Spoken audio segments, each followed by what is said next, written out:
What's going on, guys? This is Jake with Stony RC. Got my Tekno MT410 here. It has an ET48 chassis from M2C with all their center bracing and the steering top plate all the way across.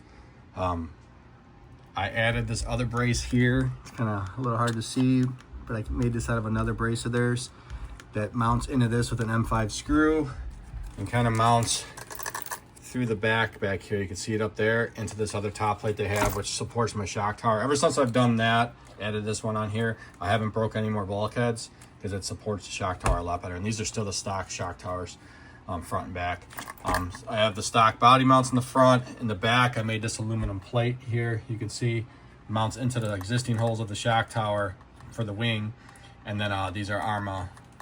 I don't know if they're which one they're from, probably the Creighton 6S. These are the mounts I got in here for that, and those hold up really well. Tires, her Arma, the back flips, the 6S ones. I have like +2 hex extenders on here all the way around, so it's a little tiny bit wider because of that. M2C shock caps on here, the emulsion kind. Otherwise, it just shocks are stock. What else do I have on here?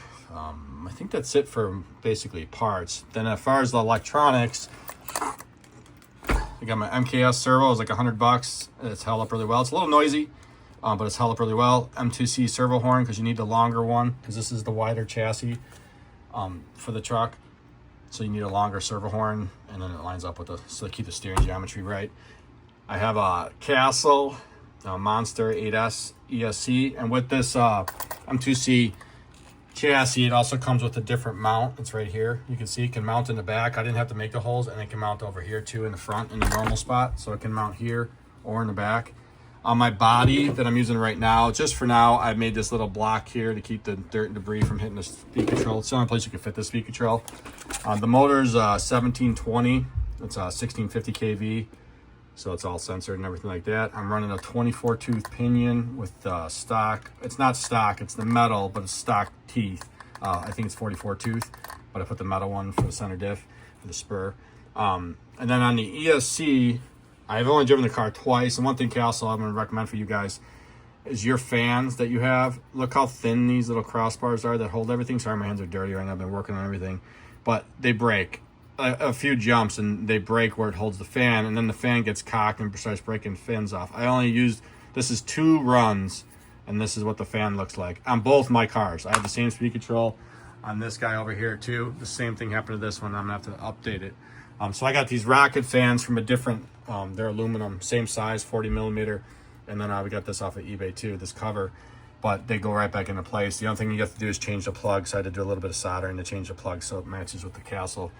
But that's one thing, guys. You guys got to do something about your fans. This is ridiculous. I have a lot of Hobby Wing stuff. The fans do eventually break, but not this fast. And the supports that are holding this fan motor are just, look at that. There's like nothing there. You can see it broke right off. But just from impacts. Nothing actually hit the ESC. Just from hitting the ground, it broke.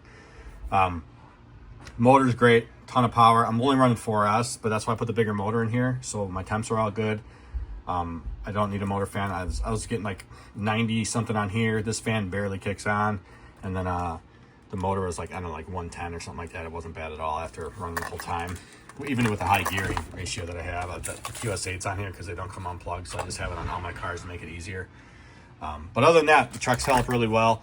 I definitely like it with a longer wheelbase, a little more controllable. You can still do flips and everything like that, but it just keeps it, and being a little wider just makes everything easier to work on. And then the center drive shaft hasn't had any problems since I put this M2C brace on here. But that's the one thing you got to keep in mind. If you do this bracing, then all that pressure goes onto the back. If you got the wing on here still, we'll break this bulkhead in the back. That's why I added this little brace. It makes a big difference.